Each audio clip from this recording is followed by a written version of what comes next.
Anyone just been to a Fever game and you're like, man, that's great basketball. And I think what you girls are doing is great. And shout out to the Pacers. I know some of you are in the room working here thinking, hey, that's my team. But tell me just what has the transition to Indiana been like?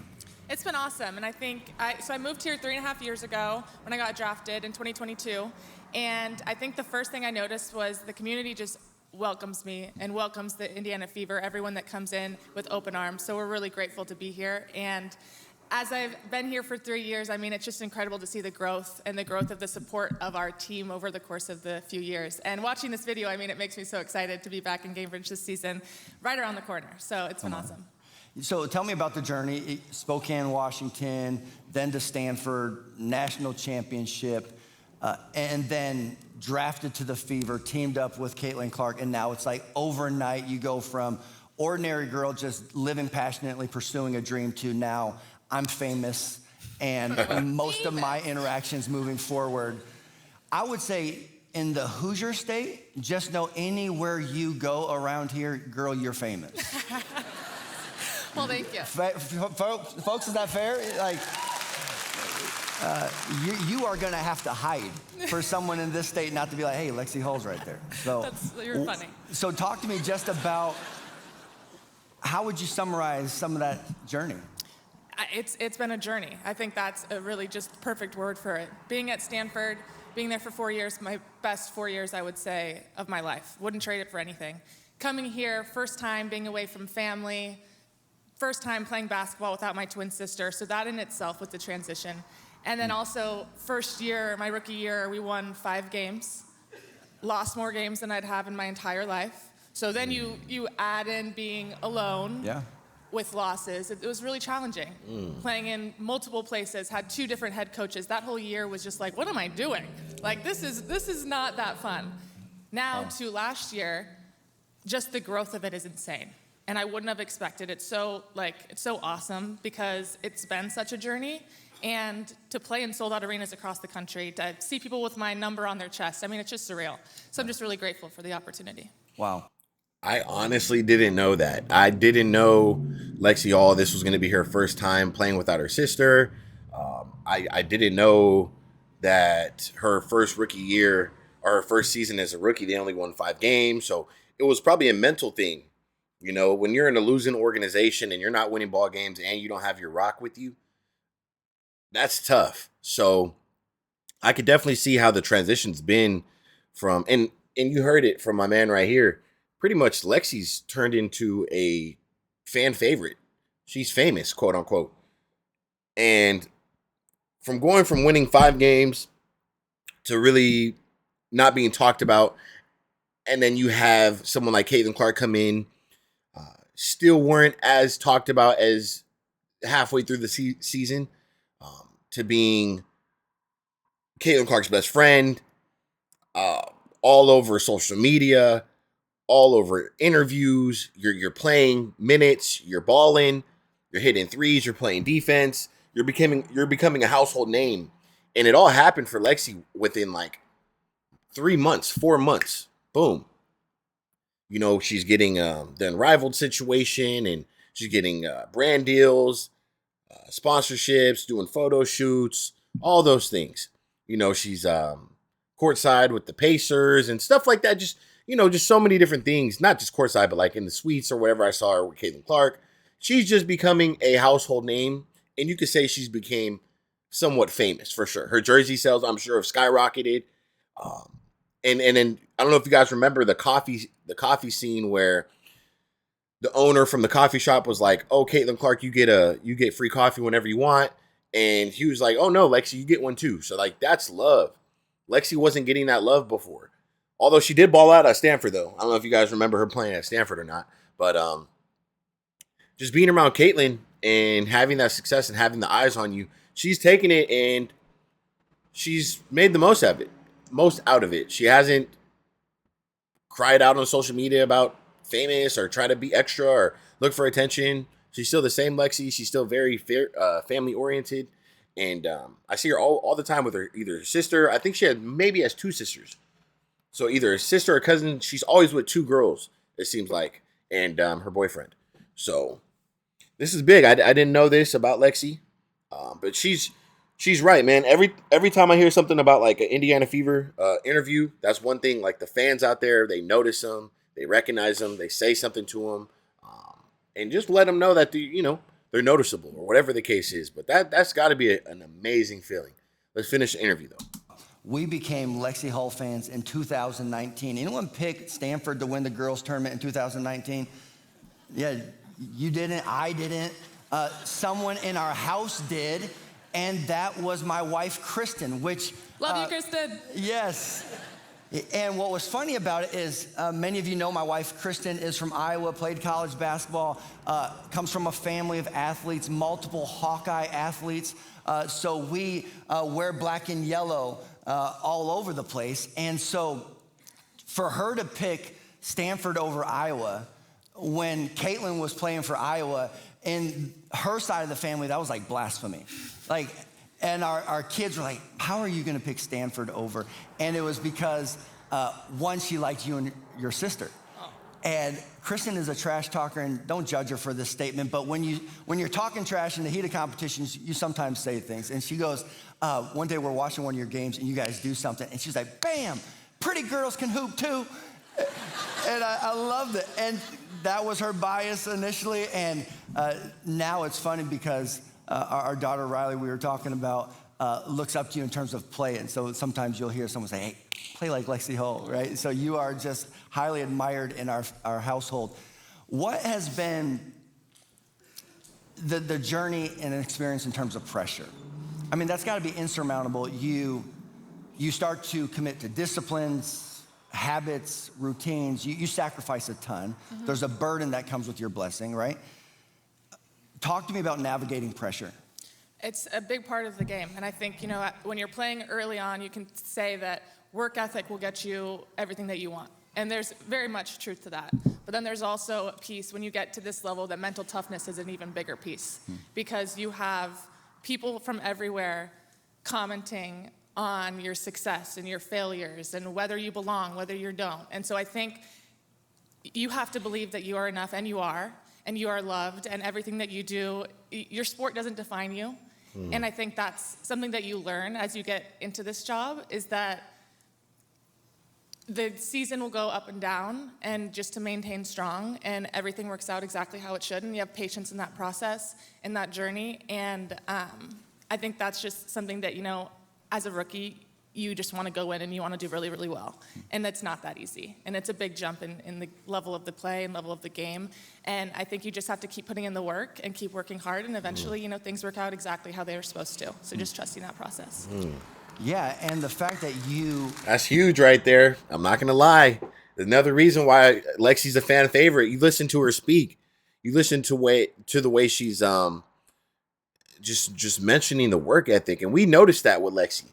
Lexie wasn't starting last year. She stayed to it. It was probably a mental thing, man. I got Caitlin Clark coming in.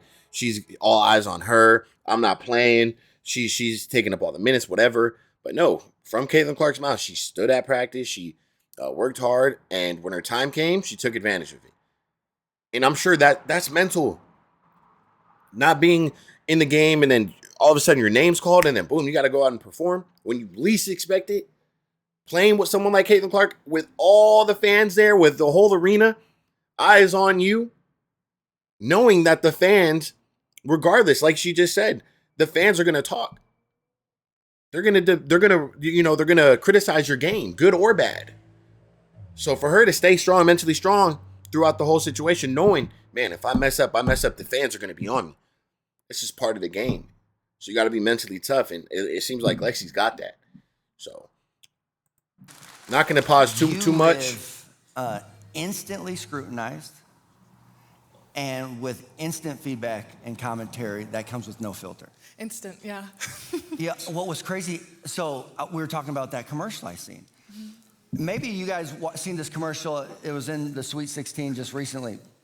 During the game, there was this commercial that portrayed a college athlete who misses the game-winning shot, and on social media, the entire university cancels the kid.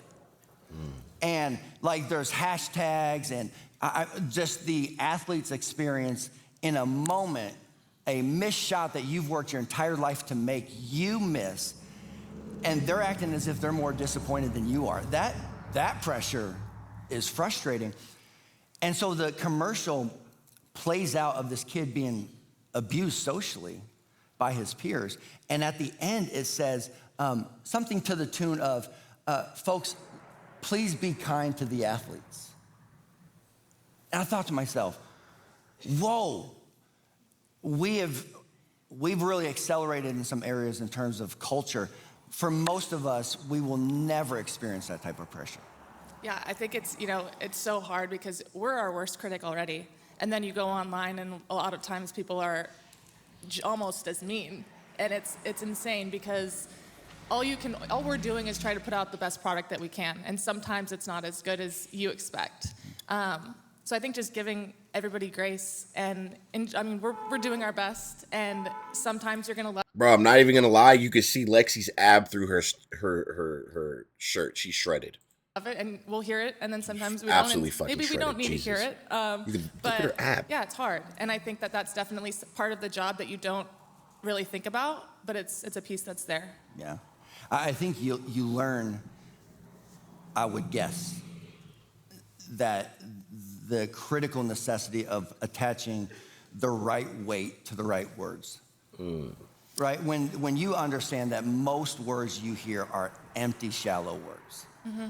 That's not to say you live with some jaded view of humanity. It's just to say, no, trust is a real necessity in my life. Who are the people who I am going to give access, am going to give authority to say, no, you can coach me, correct me, speak in, because you still need that as someone who's going to pursue elite goals. It's like, okay, how do you safeguard unhealthy pressure? But then how do you facilitate a productive pressure? I think I got advice once that I think is really important, and it was only take opinions from people you would take advice from.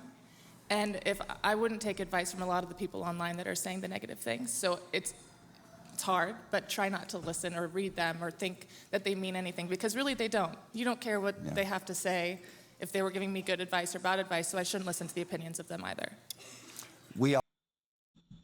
Very true. And it's going to come with being a pro.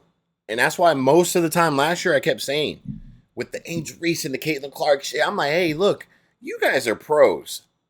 If you don't think Steph Curry, LeBron, Michael Jordan had to go through this, Bryce Harper, Aaron Judge, whoever we could, Patrick Mahomes, if you don't think these players go through that, you're crazy. It's all over the internet. People live to troll. People live to troll.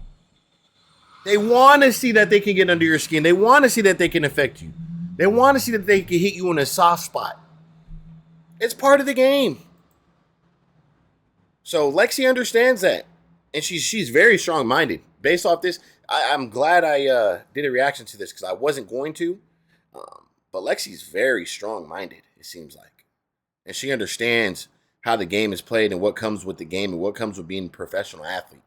Right? We do have a couple more minutes and get you guys out of here. I always try to think of, like, how do you give a 4-year-old a pep talk? How do you give a 6-year-old a pep talk? In our household, this was a thing. And a statement for the longest time in our house when our kids were younger was, you can't tell butterfly dreams to a caterpillar person. And that was how we just told it to our kids. Like, some people aren't going to understand your dreams. They're not going to understand your goals. But you just got to go after it. I like it. Obviously, you can't be where you're at if you're not a principled person. It takes a great deal of devotion to say, all right, I'm pursuing a measure of excellence. That's pretty daunting. What would be the driving principle in this season for you where it's like, this is the mindset I'm trying to develop in this season? I think just being patient. I think that's throughout my career, that's kind of been the thing that I've really trying to get better at, and it's something you can always get better at because you want something now. You want something in the moment, in the season that you're in, and sometimes it's not the time.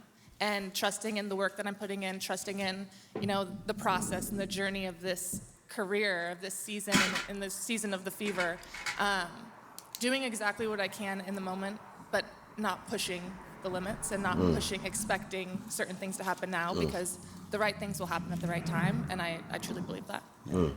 Well, So we're gonna end it right there, and I'm gonna play it back just a little bit. I want to hear this response one more season for time. you where it's like this. You know, expectations. What's her goals for this season? What is her mindset? This is very important right here. Is the mindset I'm trying to develop in this season. I think just being patient. I think that's throughout my career, that's kind of been the thing that I've really trying to get better at, and it's something you can always get better at because you want something now. You want something in the moment, in the season that you're in.